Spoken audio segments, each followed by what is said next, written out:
ओडिशा रे आरंभ हेबाकू जाउछि उत्कर्ष ओडिशा सम्मेलन। बीजेपी सरकार क्षमता को आसीबा परे प्रथम थर पई एही सम्मेलन करबाकू जाउछंती। हेले शिल्प मंत्री कहउछंती कुआडे बीजेडी सरकार समय रे सबु संभावना थाई भी 2 दशंधि धरी ओडिशा रे शिल्प मरुभूमि पलटि थिला। तेबे प्रश्न उठुछि केउ आधार रे एभली बयान गणमाध्यम रे देउछंती शिल्प मंत्री?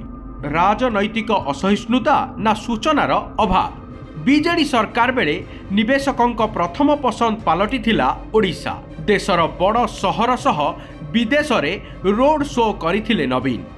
फलरे अनेक बड़ बड़ शिल्पपति ओडिशा रे पुंजी निवेश करबाकू आग्रह देखाइथिले। हेले बाहा बाहा नेबाकू गणमाध्यम आगरे मिछ कहानी कहउछंती शिल्प मंत्री।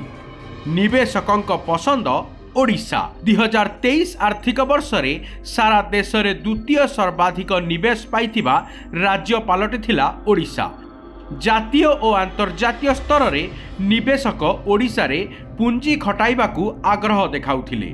हेले बीजेपी सरकार आसीबा परे निवेशकों से आशा मौली गला। आउ तार उदाहरण हेउछि JSW EV कारखाना ओडिशारू महाराष्ट्र स्थानांतरित हवा।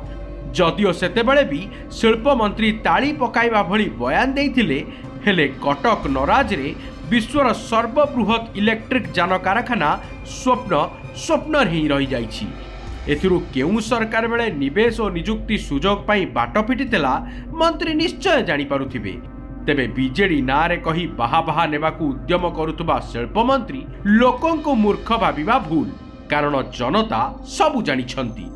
बीजेडी शिल्प आनिबाकू कौन करिथिला जानिछंती। आउ बीजेपी रो उत्कर्ष ओडिशा केते सफल हबो से कथा भी देखिबे।